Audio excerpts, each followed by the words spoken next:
बच्चों ये है हमारा लेक्चर 187 और हम कर रहे थे आपका सिविक्स में chapter 6 understanding our criminal justice system. आपके सिविक्स की एनसीईआरटी एसएस में से हम कर रहे थे understanding our criminal justice system. So कल हमने एक केस देखा था जिसमें शांति करके हाउसमेट थी, उस पर इल्ज़ाम लगा था, उसके मालिक उसके जो मेम साहब थे उन्होंने लगाया था और फिर उसको बहुत ज़्यादा प्रॉब्लम हुई थी। पर फिर 1 साल बाद उसे एक्विशन मिल गया, रिहाई मिल गई, फिर मतलब केस सॉल्व हो गया, बट पूरा 1 साल उसको हैरान होना पड़ा। So what is the role of police in investigating a crime. अब आप सोच रहे होंगे कि पुलिस का रोल क्या है। कभी भी अगर क्राइम पहले तो देखो, कल मैंने आपको कहा था कि क्रिमिनल जस्टिस सिस्टम में 4 इंपॉर्टेंट लोग होते हैं, police, public prosecutors, defence lawyer, जज। सबसे पहले पुलिस का रोल क्या है क्राइम इन्वेस्टिगेट करने में। सबसे इम्पॉर्टेंट फंक्शन होता है पुलिस का is to investigate any complaint about the commission of a crime. ठीक है, सबसे इम्पॉर्टेंट फंक्शन होता है पुलिस का। तो पुलिस का इम्पॉर्टेंट फंक्शन है इन्वेस्टिगेट करना कोई भी कंप्लेन क्राइम को लगते। ठीक है, one important function of police is to investigate any complain about the commission of a crime. मतलब अगर कोई क्राइम करता है तो पूरा इन्वेस्टिगेट करना है कि भाई सही है, गलत है, क्या है, वो पुलिस को करना है। एन इन्वेस्टिगेशन, अच्छा अब इन्वेस्टिगेशन में क्या क्या होता है। N investigation includes recording statements of witnesses and collecting different kinds of evidences. Investigation में क्या क्या होता है। इन्वेस्टिगेशन में स्टेटमेंट्स रिकॉर्ड करने होते हैं विटनेसेस के, और अलग अलग तरह के सबूत इकट्ठे करने होते हैं। ठीक है, इन्वेस्टिगेशन क्या इंक्लूड करता है, विटनेस के स्टेटमेंट रिकॉर्ड करने होते हैं और अलग अलग एविडेंस इकट्ठे करने होते हैं। On the basis of investigation the police are required to form an opinion. Investigation के बेस पे ही पुलिस को एक ओपिनियन बनाना पड़ता है। मतलब पूरे इन्वेस्टिगेशन मतलब तहकीकात, इन्वेस्टिगेशन तहकीकात, स्टेटमेंट रिकॉर्ड करने होते हैं, और विटनेस का मतलब साक्षी। ठीक है, गवाह। उनकी गवाहों के सारे स्टेटमेंट्स रिकॉर्ड करने होते हैं, और एविडेंस मतलब सबूत इकट्ठा करना होता है। ठीक है, तो अगर पुलिस को लगता है कि एविडेंस अगर points to the guilt of the accused then they file a chargesheet in the court. तो अब पुलिस डिसाइड, देखो पहले तो कोई क्राइम करता है तो पुलिस को इन्वेस्टिगेट करना होता है। ठीक है, फिर इन्वेस्टिगेशन में उसको गवाही लेनी होती है, सबूत इकट्ठा करने होते हैं। फिर इसी इन्वेस्टिगेशन के बलबूते पे पुलिस अपना एक मन बनाती है, ओपिनियन बनाती है। वो ओपिनियन बनाती है अगर पुलिस को लगता है कि भाई ये जो सारे सबूत हैं, सबूतों के हिसाब से अगर अक्यूज्ड पर्सन मतलब जिसने जिस पे इल्ज़ाम लगा है, वो इल्ज़ाम जिस पे लगा है वो गिल्टी है, गिल्ट मतलब वो गुनहगार साबित हुआ है, अगर पुलिस को लगता है तो उसके बाद then they file a charge sheet. Police क्या बनाती है, पुलिस बनाती है चार्ज शीट। चार्ज शीट कहाँ बनाती है, कोर्ट में बनाती है। चार्ज शीट कोर्ट में बनाती है। ठीक है, फिर as stated at the beginning it is not the job of the police. देखो पुलिस का काम नहीं है कि गिल्टी है कि नहीं है, पुलिस का काम है चार्जशीट दायर करना कोर्ट में। ठीक है, chargesheet. It is not the job of the police का जॉब नहीं है। It is not the job of the police to decide whether a person is guilty और innocent, that is for the जज to decide. ये जज को decide करना है कि कोई गिल्टी है कि इनोसेंट है। ठीक है, पुलिस का काम सिर्फ क्या है, पुलिस का काम सिर्फ मतलब पुलिस का काम खाली क्या है, पुलिस का काम है खाली गिल्टी है कि नहीं वो, ठीक है, वो बताना। मतलब पुलिस का काम है चार्जशीट दायर करना, सारे सबूत इकट्ठे करना, गवाह इकट्ठे करना, और अपना ओपिनियन रखना कि भाई सामने वाला गिल्टी है कि नहीं, फिर उसको चार्जशीट दायर कर देनी है कोर्ट में। चार्जशीट तो जज डिसाइड करेगा लास्ट में, मतलब जज देता है, जो भी देता है, पुलिस नहीं करती है। तो आपने यूनिट 2 में पढ़ा था, लॉ है which means that everyone is subject to the law of the land, this includes the police. Thus, therefore, police always have to be conducted in accordance with law and with respect to human rights. सो देखो, law of the land क्या है? Law of the land मतलब भाई law to live, law to freedom, law of the land. Law of the land क्या होता है? Law of the land वो law होता है जिसमें आपको, अगर आप कोई इन्वेस्टिगेशन कर रहे हो, तहकीकात कर रही है पुलिस, तो पुलिस को पूरी रिस्पेक्ट देनी है, ह्यूमन राइट्स का पालन करना है, मतलब मानव अधिकारों का पालन करना है, और लॉ के हिसाब से ही करना है। ऐसे नहीं कि पुलिस एकदम अपनी हदें क्रॉस कर दे, सामने वाले पे बहुत ज़्यादा सख्त हो जाए, वैसा नहीं। सो रूल ऑफ लॉ मतलब लॉ ऑफ लैंड जो है पुलिस को अपनाना पड़ता है, ठीक है। So police investigates always have to be conducted in accordance with law, नियम के हिसाब से करना पड़ता है, and with full respect for human rights, ठीक है। ह्यूमन राइट्स का भी मद्देनजर रखते हुए, मतलब कोई भी किसी की भी राइट का भंग ना हो। The Supreme Court has laid down guidelines that the police must follow at the time of arrest, detention and interrogation. So हमारे जो सुप्रीम कोर्ट है, इंटरोगेशन, तो देखो सुप्रीम कोर्ट ने कुछ गाइडलाइंस पुलिस वालों को, सुप्रीम कोर्ट ने कुछ गाइडलाइंस दी हैं, मतलब गाइडलाइंस मतलब कुछ उनको रूल्स एंड रेगुलेशंस दिए पुलिस वालों को जो फॉलो करने होते हैं। किसी को अरेस्ट कर रहे हो तो भी कुछ रूल्स फॉलो करने। डिटेंशन, डिटेंशन का मतलब सपोज पुलिस को कोई लग रहा है कि उसने गुनाह किया है, तो पुलिस डिटेंशन कर सकती है। डिटेंशन का मतलब होता है कि सामने वाले को जाने ना दे, मतलब भाई आप इस शहर से बाहर नहीं जा सकते, या आप इस एरिया से बाहर नहीं जा सकते हो जब तक आप पे मुकदमा चलता है। सो इस तरह से पुलिस को अरेस्ट के टाइम भी कुछ रूल्स फॉलो करने पड़ते हैं, डिटेंशन के टाइम भी फॉलो करने पड़ते हैं, एंड इंटरोगेशन के टाइम भी। इंटरोगेशन मतलब इंटरोगेशन भाई जब ये सब चल रहा होता है तहकीकात, उस time. The police are not allowed to torture और बीट और shoot anyone during investigation.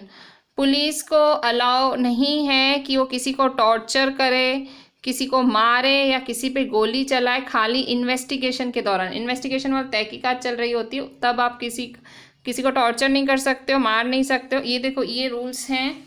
So the police are not allowed to torture और बीट और शूट एनीवन ड्यूरिंग इन्वेस्टिगेशन। जब तहकीकात चल रही है किसी को मार नहीं सकते हो, टॉर्चर नहीं कर सकते हो, शूट नहीं कर सकते हो।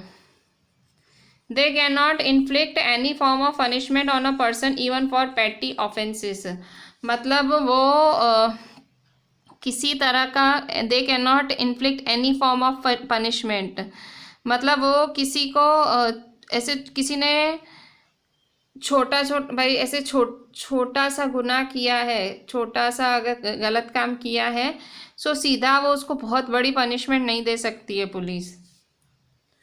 Article 22 of the constitution criminal law guarantee to every arrested person the following fundamental rights. So हमारे संविधान के आर्टिकल 22 एंड क्रिमिनल लॉ, और हमारे संविधान के क्रिमिनल लॉ ने जो भी अरेस्ट होने वाला इंसान है उसको कुछ राइट्स दिए हैं। जो भी इंसान को पुलिस अरेस्ट करने आई है उस इंसान को क्या क्या हक है। सपोज करो कि आपके पड़ोसी हैं, जैसे शांति पे गलत इल्ज़ाम लगा, आपके पड़ोसी पे गलत इल्ज़ाम किसी ने लगाया, उनके ऑफिस वाले ने लगाया कि भाई तूने ऑफिस के पैसे खाए हैं, तो अब पुलिस आ गई है उनको अरेस्ट करने, आपके पड़ोसी को। अब उनके पास क्या क्या हक है, पुलिस अरेस्ट करने आई है, उनके पास क्या क्या हक है, तो ये सारे हक हैं। तो the right to be informed at the time of arrest of offence for which the person is being arrested. सबसे पहले तो उसको पता होना चाहिए उसको अरेस्ट क्यों करा, ऐसे नहीं पुलिस आके लेके गई चुप करके।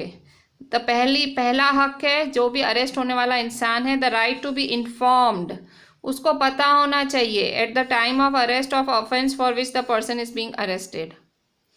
सेकेंड है the right to be presented before a magistrate within 24 hours of arrest, और 24 घंटे के अंदर अगर बाय चांस अरेस्ट हो गया तो उसको 24 घंटे के अंदर उसको जज के आगे पेश होने का अधिकार है। The right not to be ill treated और टॉर्चर ड्यूरिंग अरेस्ट और इन कस्टडी। जब उसको अरेस्ट किया गया हो या उसको अंदर कस्टडी मतलब जब पुलिस जेल में लेके जा रही है, तो उस टाइम उसको टॉर्चर नहीं करना है या बुरा व्यवहार नहीं करना है, क्योंकि अभी उसका गुनाह साबित नहीं हुआ है, अभी उस पर गुनाह लगा है, साबित नहीं हुआ है। तो तब तक ना उसको टॉर्चर कर सकते, ना उसके साथ बुरा व्यवहार, ना मारपीट, कुछ भी नहीं। Confessions made in police custody cannot be used as evidence against the accused. सो अगर सपोज पुलिस कस्टडी में, उसको पुलिस जेल में पकड़ के ले गई और उस कस्टडी में उसने कुछ कन्फेशन किए, मतलब कुछ उसने बोला कि भाई हाँ मैंने किया है, उससे ज़बरदस्ती बुलवाया गया मार मार के, तो वो उसको आप सबूत के तौर पे नहीं यूज़ कर सकते हो, क्योंकि वो पुलिस के हाथ में था तब। मतलब वो जज के आगे जाके बोलेगा ना तो ही सब साबित होगा। A boy under 15 years of age and woman cannot be called to the police station only for questioning. और अगर 15 साल से छोटा बच्चा है, लड़का है, और कोई भी औरत, कितने भी साल की कोई भी औरत या 15 साल से छोटे बच्चे को पुलिस स्टेशन आप नहीं बुला सकते हो सवाल जवाब के लिए। ठीक है। सो ये 5 हैं, जब भी अरेस्ट होने वाला है कोई तो उसको ये 5। सो आर्टिकल 22 ने ये हमको ये जो अरेस्ट होने वाला पर्सन है उसको दिए हैं हक। पहला हक है कि अरेस्ट के टाइम पे उसको पता होना चाहिए, मजिस्ट्रेट के सामने 24 घंटे में हाजिर होना है, राइट, उसको बुरा व्यवहार नहीं करना है, और पुलिस के सामने अगर उसने कुछ बोल दिया तो वो फाइनल नहीं है, उसको जज के आगे ही बोलना है। और 15 साल से छोटा लड़का या कोई लड़की या कोई औरत पुलिस स्टेशन नहीं जा सकते, खाली मतलब सवाल जवाब के लिए तो आप नहीं बुला सकते। The Supreme Court of India has laid down specific requirements and procedures that the police and other agencies have to follow for the arrest, detention and interrogation of these are known as DK Basu guidelines. अच्छा, DK Basu guidelines ये बहुत important definition है। क्या है DK Basu guidelines? सो हमारी supreme court ने, India की supreme court ने कुछ रिक्वायरमेंट्स दिए हैं, कुछ प्रोसीजर्स दिए हैं जो पुलिस को फॉलो करने होते हैं। Police and other agencies have to follow for the arrest, detention and interrogation of any person. मतलब सुप्रीम कोर्ट, इंडिया के सुप्रीम कोर्ट ने कुछ स्पेसिफिक रिक्वायरमेंट्स दिए हैं और कुछ प्रोसीजर्स दिए हैं जो पुलिस को और बाकी एजेंसीज को फॉलो करने पड़ते हैं eight the time of arrest, detention. मतलब जो रूल्स और रेगुलेशंस फॉलो करने पड़ते हैं पुलिस को और कोई भी बाकी एजेंसीज, जैसे CID हो गया या कोई भी एजेंसी हो गया। तो किसी पर्सन से अगर आप अरेस्ट करने जा रहे हो, किसी को डिटेंशन कर रहे हो या किसी का इंट्रोगेशन कर रहे हो, तो वो सारी गाइडलाइंस फॉलो करनी पड़ती है। उनको बोलते हैं, these are known as the DK Basu guidelines. इन गाइडलाइंस का नाम क्या है? DK Basu guidelines. सो ये DK बासु गाइडलाइंस वो गाइडलाइंस हैं जो पुलिस को पालन करना पड़ता है। सो ये गाइडलाइंस कौन कौन सी हैं? सो पहली है, the police officials who carry out the arrest or interrogation should wear clear, accurate and visible identification and name tags with their designation. Suppose कोई पुलिस ऑफिसर अरेस्ट करने गया, तो उसको अरेस्ट करने के टाइम, जब वो अरेस्ट करने जा रहा है, उसको यूनिफॉर्म पहननी है पूरी, और यूनिफॉर्म पे उसका नाम अच्छे से लिखा होना चाहिए, उसकी डेजिग्नेशन, नाम वो नहीं, उनके यूनिफॉर्म पे वो बैच होता है वो अच्छे से लगा हुआ होना चाहिए, ताकि जो अरेस्ट हो रहा है उसको पता लगे कि मुझे अरेस्ट कर कौन रहा है। तो ये DK बासु गाइडलाइन ये बोलती है कि फुल यूनिफॉर्म में, मतलब क्लियर, एक्यूरेट और एकदम क्लियर दिखे कि कौन सा पुलिस वाला मुझे अरेस्ट कर रहा है। Second, a memo of arrest should be prepared at the time and should include the time and date of arrest. It should also be attested by at least one witness who could include a family member of the person arrested. The arrest memo should be countersigned by the person arrested. और जब किसी person को arrest कर रही है police, तो उस time एक तुरंत मेमो बनाना पड़ता है। मेमो मतलब receipt. So a memo of arrest should be prepared at the time of arrest and should include the time and date of arrest. उस मेमो में टाइम लिखना है अरेस्ट का, भाई सामने वाले को अरेस्ट कितने बजे किया है, और should include the time and date of arrest. उसमें डेट भी डालनी है अरेस्ट की, टाइम भी डालना है कि कितने बजे किया, और उस मेमो पे साइन लेनी है किसी भी एक साक्षी की, चाहे वो उसका घर वाला हो या कोई भी हो, वहाँ जो भी हाजिर हो, एक जने की साइन लेनी है मेमो पे, और जिसको पुलिस अरेस्ट कर रही है उसकी भी साइन लेनी है। ठीक, ये देखो, ये गाइडलाइन से अगर किसी को पुलिस गिरफ्तार करने जा रही है तो DK बासु गाइडलाइन के हिसाब से उसी टाइम रसीद बनानी है भाई। जिस टाइम उसके हाथ में हथकड़ी पहना रहे हो उसी टाइम रसीद बनाओ, उससे साइन कराओ, और वहाँ पे जो भी हाजिर है कोई भी एक जना उससे भी साइन कराओ, ठीक है। So it should be attested bye at least one witness who could include a member of the person arrested. The arrest memo should be countersigned by the person arrested. So the person arrested, detained or being interrogated has a right to inform a relative, friend or well-wisher. अच्छा, जिस भी person को arrest किया जा रहा है, पूछताछ की जा रही है, तो उसको पूरा हक है कि वो किसी को फ़ोन करे। मतलब उसको जिसको फ़ोन करना है वो कर सकता है, चाहे वो फ्रेंड हो, चाहे वो रिलेटिव हो, चाहे कोई उससे जानने वाला है। अगर वो कह रहा है कि मुझे इन्फॉर्म करना है किसी को कि मैं अरेस्ट हुआ हूँ, तो पुलिस को उसको करने देना है।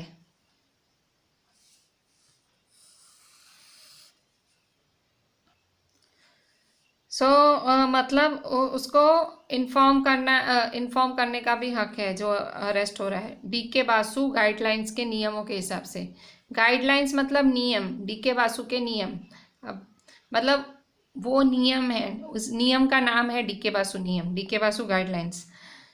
व्हेन अ फ्रेंड और relative lives outside the district, अब सपोज कोई उसको अरेस्ट हुआ है, उसको फ़ोन करना है, वो बाहर रहता है, उस शहर में नहीं रहता है। So the time when a friend और lives outside the district, the time, the place of arrest and venue of custody must be notified by within 8 to 12 hours of after arrest. So उस friend या relative को police को inform करना है कि भाई अब वो कहाँ है, अरेस्ट होने के 8 से 12 घंटे के बाद वो कहाँ है, वो पुलिस को इन्फॉर्म करना है, ठीक है। सो पुलिस को अरेस्ट के टाइम ये सारी बातों का पालन करना है डीके बासु गाइडलाइंस के हिसाब से। सो अब हम आ जाते हैं FIR, ठीक है। सो FIR क्या होता है? देखो, FIR का फुल फॉर्म होता है first information report, FIR। So FIR क्या है?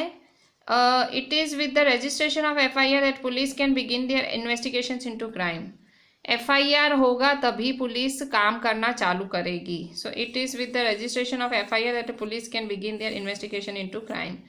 The law states that it is compulsory for an officer in charge of a police station to register FIR whenever a person gives information about a cognizable offense. This information can be given either orally or in writing. So FIR दर्ज करना बहुत ज़्यादा ज़रूरी है। अगर कोई inform करने आ रहा है, सपोज कोई इंसान आया है इन्फॉर्म करने कि भाई मेरे पड़ोस में या मेरे आजू बाजू कुछ गलत हो रहा है, किसी लेडी को मारा जा रहा है या डाउरी के लिए किसी को, तो पुलिस का सबसे पहला काम है FIR दर्ज करना, फर्स्ट इंफॉर्मेशन रिपोर्ट, ठीक है। So the law states that it is compulsory for an officer in charge of a police station to register an FIR whenever a person gives information about a cognizable। cognizable का मतलब कोई ऐसा crime जिसमें arrest करना पड़े, सो police को FIR दर्ज करनी पड़ती है। This information can be given either orally और in writing. The FIR usually, FIR में होता क्या क्या है? So FIR usually mentions date, time and place of the offence, details the basic fact of the offense including a description of the events। मतलब FIR में सारी detail होती है, डेट लिखा होता है, कहाँ हुआ गुनाह, किसने किया, कौन सी प्लेस थी, ये सब लिखा होता है। The FIR also state the name and address of complainant, और जिसने लिखवाई है उसका भी नेम और एड्रेस होना चाहिए, ठीक है। सो फिर पुलिस को वो साइन भी करानी पड़ती है, जो कंप्लेन करने आया उसे साइन भी करानी पड़ती है, ठीक है। और पुलिस से सामने वाला कॉपी भी ले सकता है FIR की, अगर किसी को कॉपी चाहिए कंप्लेनेंट वो ले सकता है, ठीक है। सो इस तरह से FIR का भी इम्पोर्टेंट रोल है, मतलब शुरुआत ही FIR से होती है। अब पेज नंबर 73, पुलिस का काम तो देख लिया। अब what is the role of public prosecutor? Public prosecutor कौन था भाई? जिसने गुनाह किया था उसके सामने खड़ा था वो वकील। So a criminal offence is regarded as a public wrong. What, देखो, अगर कोई क्रिमिनल ऑफेंस है, मतलब किसी ने अगर कोई अपराध किया है, जैसे चोरी करना, कत्ल करना, चोरी करना, मर्डर करना, किसी मतलब ऐसा कोई बड़ा अपराध किया है, तो वो तो पब्लिक के लिए, मतलब वो इंसान समाज के लिए ही गलत है। So what is meant by this? That it is considered to have been committed not only against affected victims but against society as a whole. इसका मतलब क्या हुआ? सामने वाले ने अपराध खाली सामने वाले के लिए नहीं किया, अफेक्टेड पर्सन के लिए नहीं किया कि जिसकी उसने चोरी किया, जिसको उसने मारा, उसके खिलाफ नहीं है, उसने पूरी सोसाइटी, पूरे समाज के खिलाफ अपराध किया है।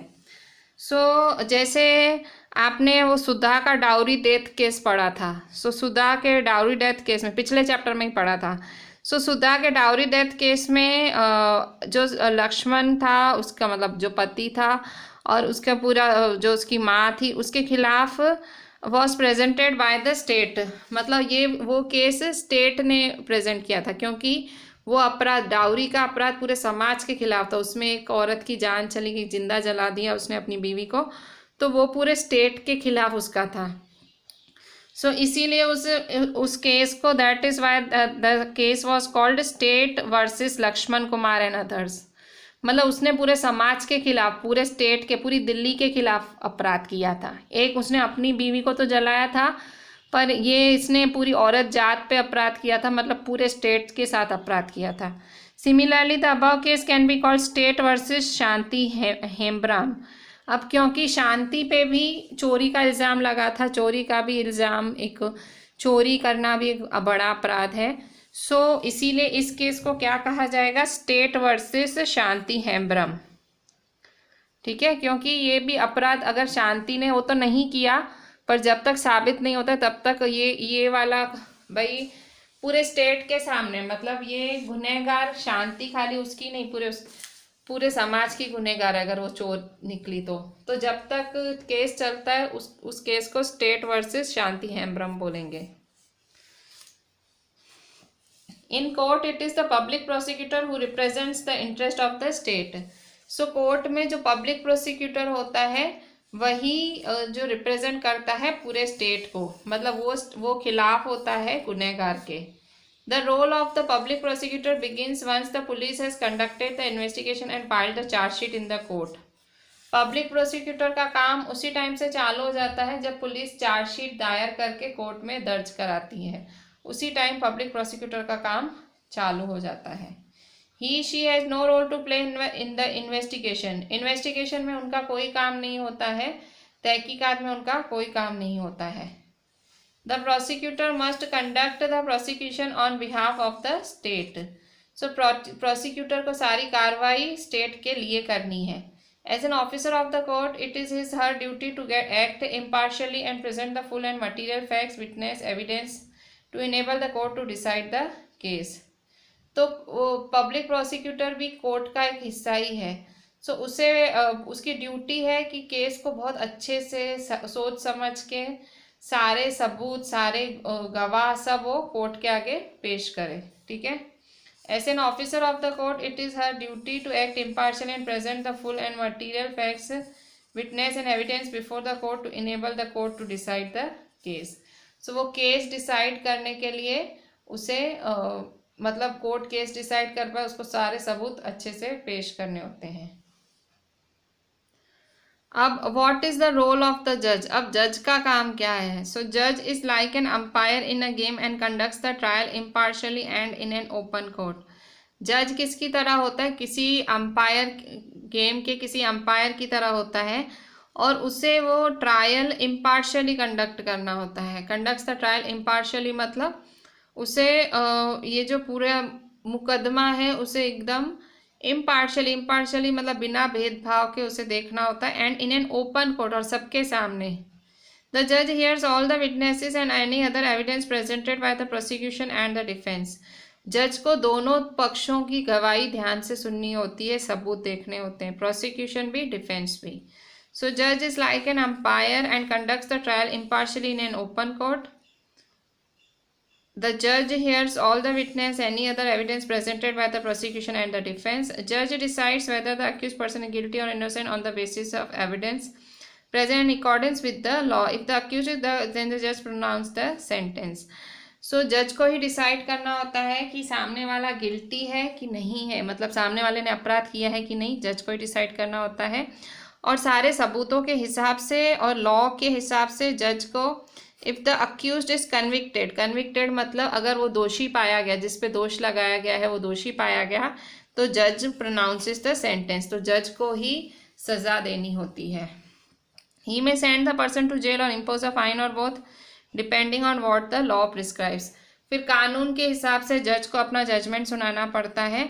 वो चाहे तो सामने वाले को जेल भेज सकता है, उस पर फाइन ठोक सकता है, जेल भी भेज सकता है, फाइन भी लगा सकता है, या तो जो भी मतलब कानून के हिसाब से हो जज को वो फॉलो करना होता है। What is a fair trial, fair trial क्या है? Let us for a moment imagine what might have happened if the जज decided to try Shanti's case very differently. अब थोड़ी देर के लिए सोचो कि क्या हो सकता था अगर जज ने शांति का केस डिफरेंटली ट्राई किया होता। What if the court did not keep a copy of the charge sheet?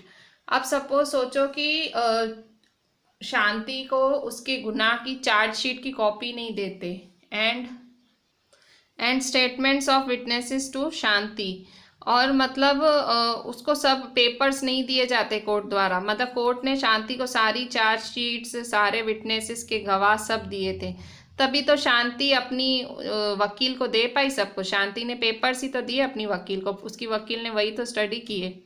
What if he held the trial in a secret location where neither Shanti nor Sunil were present? और अगर ऐसा होता जज एकदम किसी बंद जगह पे सारा मुकदमा चलाता, कोई होता ही ना शांति होती ना सुनील, तो उनको पता ही नहीं चलता।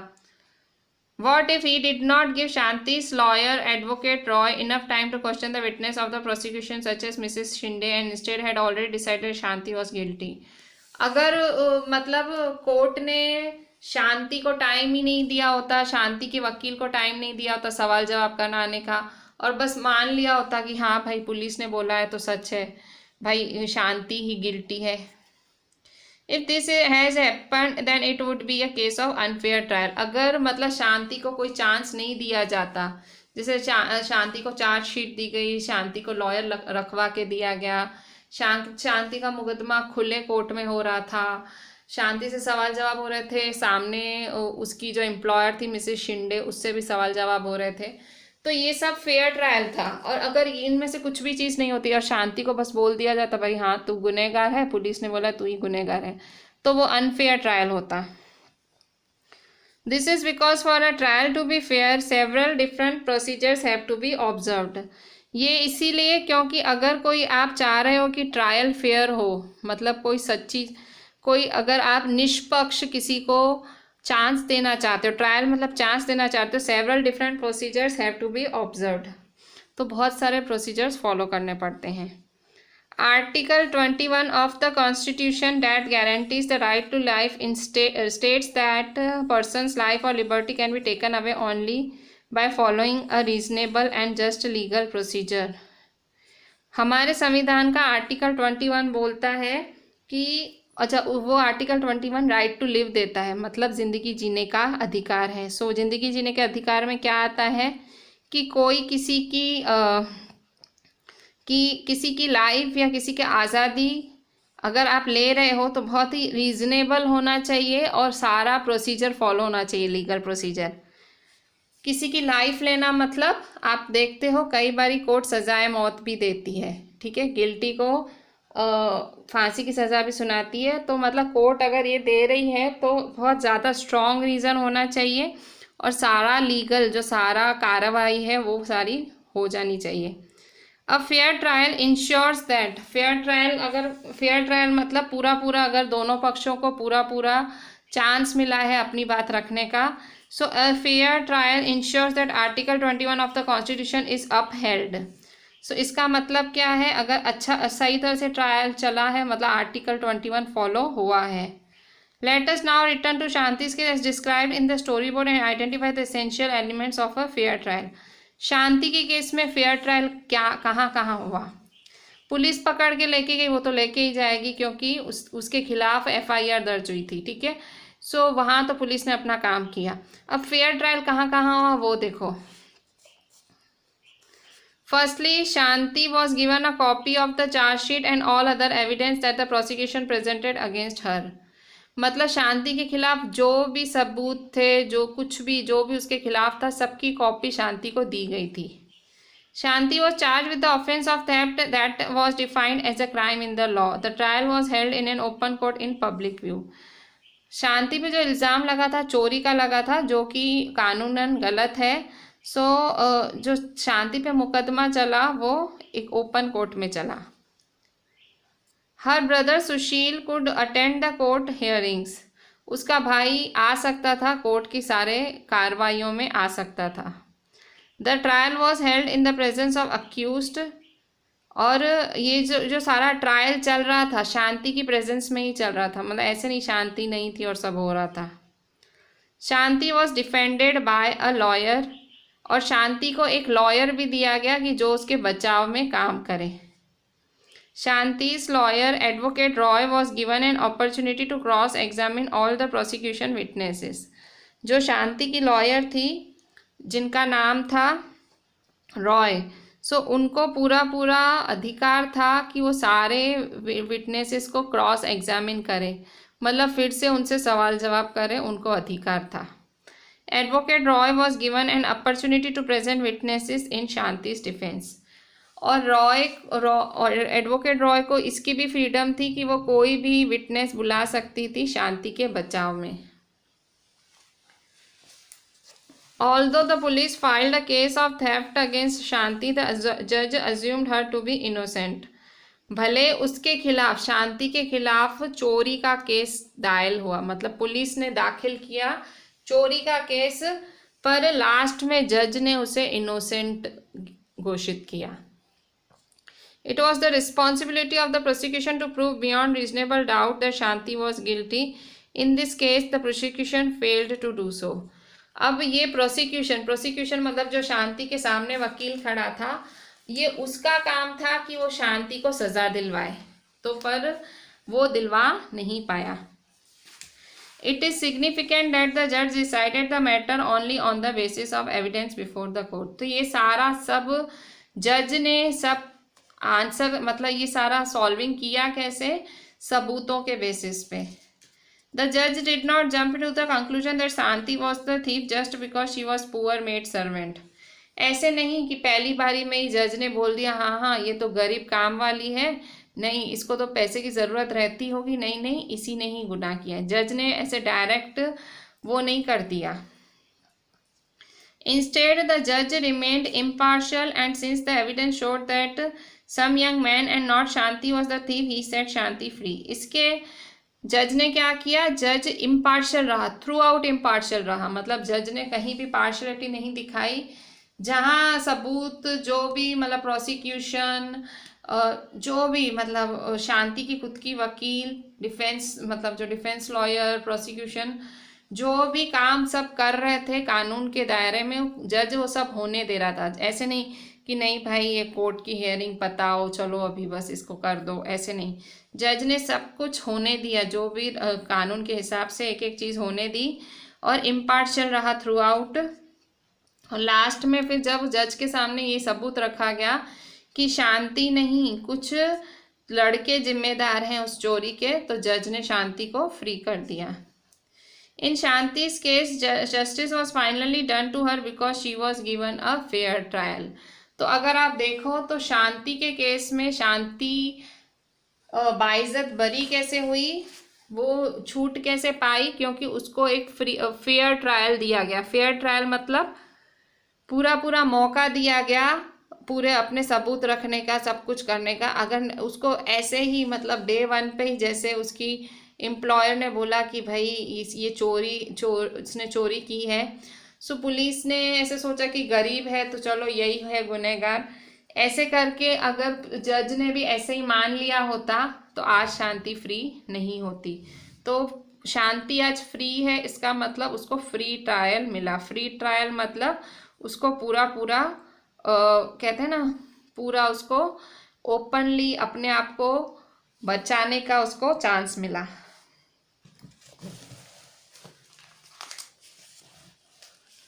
The Constitution and the law both state that all the persons that we have discussed in this chapter should carry out their roles in a proper manner. तो हमने जो जितने भी लोग पढ़े, हमारा जो संविधान है, जो हमने 4 लोग पढ़े, police, public prosecutor, defence lawyer and जज, इन चारों को अपना अपना रोल पूरी तरह से निभाना चाहिए. What this means is that they all need to work to ensure that every citizen, irrespective of their class, caste, gender, religious and ideological backgrounds, get a free trial when accused. So इसका मतलब क्या है कि हर citizen, चाहे उसका कुछ भी class हो, कोई भी कास्ट हो, कोई भी जेंडर हो, कोई भी रिलीजन हो, कुछ भी हो, उसे फ्री ट्रायल मिलना चाहिए. फ्री ट्रायल मतलब उसको पूरा पूरा मौका मिलना चाहिए खुद को साबित करने का. The rule of law which says that everyone is equal before law would not make much sense if every citizen were not guaranteed a free trial by the Constitution. So हमारा एक कानून है, लॉ है कि हर citizen कानून की नज़र में इक्वल है. तो अगर हर सिटीज़न को ये गारंटी नहीं किया जाए, अगर हर सिटीज़न को फ्री ट्रायल नहीं दिया जाए, तो ये हम सब एक हैं कानून की नज़रों में, ये वाली बात झूठी साबित होगी. ठीक है. सो फ्री ट्रायल मिला तभी शांति को, वो जो शांति पे गलत इल्ज़ाम लगा था वो उससे बच पाई. ठीक है. सो चैप्टर के अंदर आपने DK बासु गाइडलाइंस पढ़ी, आपने पुलिस का रोल, प्रोसिक्यूटर का रोल, डिफेंस लॉयर का रोल, आपने फिर FIR क्या है. ठीक है. सो ये सब आपने पढ़ा, पुलिस का रोल भी पढ़ा. सो अब हम देख लेते हैं इस चैप्टर की ग्लॉसरी. सो अक्यूज्ड वर्ड का मतलब क्या होता है? In context of this chapter this refers to the person who is tried by a court for a crime. So इस चैप्टर के हिसाब से अक्यूज्ड क्या होता है? वो इंसान जो कोर्ट, जिसके खिलाफ कोर्ट मुकदमा चला रही है. कॉग्निजेबल क्या होता है? This refers to an offense for which police may arrest a person without permission of the court. Cognizable मतलब पुलिस सीधा अरेस्ट कर सकती है. क्रॉस एग्जामिन मतलब this refers to the questioning of a witness who has already been examined by opposing side in order to determine the veracity of his testimony. अच्छा, testimony का मतलब कि वो सच बोल रहा है कि झूठ, बयान. सो क्रॉस एग्जामिन करना मतलब क्या होता है? एक जने से ऑलरेडी पूछताछ हो गई है, एक लॉयर ने करी है, पर दूसरा लॉयर फिर से उससे पूछताछ कर रहा है कि वो सच बोल रहा है कि नहीं, उसे कहते हैं क्रॉस एग्जामिन. सो मिसिस शिंदे को क्रॉस एग्जामिन किया था उस शांति की वकील राव ने. डिटेंशन वर्ड का मतलब this refers to the act of being kept in illegal custody by the police. Detention का मतलब क्या होता है? पुलिस ऐसे ही पकड़ के ले जाए. ठीक है. इलीगली मतलब कानून के हिसाब से नहीं, ऐसे ही ले जाए. Impartial the act of being fair और just and not favouring one side over another. Impartial का मतलब भेदभाव नहीं करना, दोनों साइड से मतलब जो दो साइड है, जो गिल्टी है और जो गिल्टी नहीं है, दोनों साइड से बिल्कुल सही चलना है और कोई भेदभाव नहीं करना है और दोनों के साथ न्याय करना है. ऑफेंस का मतलब any act that law defines as a crime. Offence का मतलब गुनाह. ठीक है. कानून के हिसाब से कोई भी ऐसी काम जो कि गुनाह है उसे ऑफेंस कहते हैं. To be charged of a crime. This refers to the trial judge informing the accused in writing of the offence for which she will face trial. To be charged of a crime मतलब इसका मतलब this refers to the trial मतलब trial का मतलब भाई मुकदमा चलेगा, case चलेगा. जज जिस पे गुनाह लगा है उसको बताता है कि तेरे पे मुकदमा चलेगा और ये इसको लिखित में दिया जाता है कि तेरे पे मुकदमा चलेगा. विटनेस का मतलब सबूत. तो वो कहते हैं ना वो जिसने देखा है, वो गवाह बोलते हैं ना, वैसा चश्मदीद. Chashmadid. In the context of this chapter, this refers to the person who is called upon in court to provide a first-hand account of what she has seen, heard or knows. Witness वो होता है जो court में आके गवाही देता है कि उसने क्या देखा, क्या सुना और क्या जानता है. ठीक है. So this was all about the chapter understanding our criminal justice system. A very interesting system, a very interesting chapter. So इस chapter में जितनी भी मैंने points टिक कराई हैं, just write each and every point very properly and read the entire chapter. The whole chapter is completed now, and in the next lecture we will start with something new. Thank you.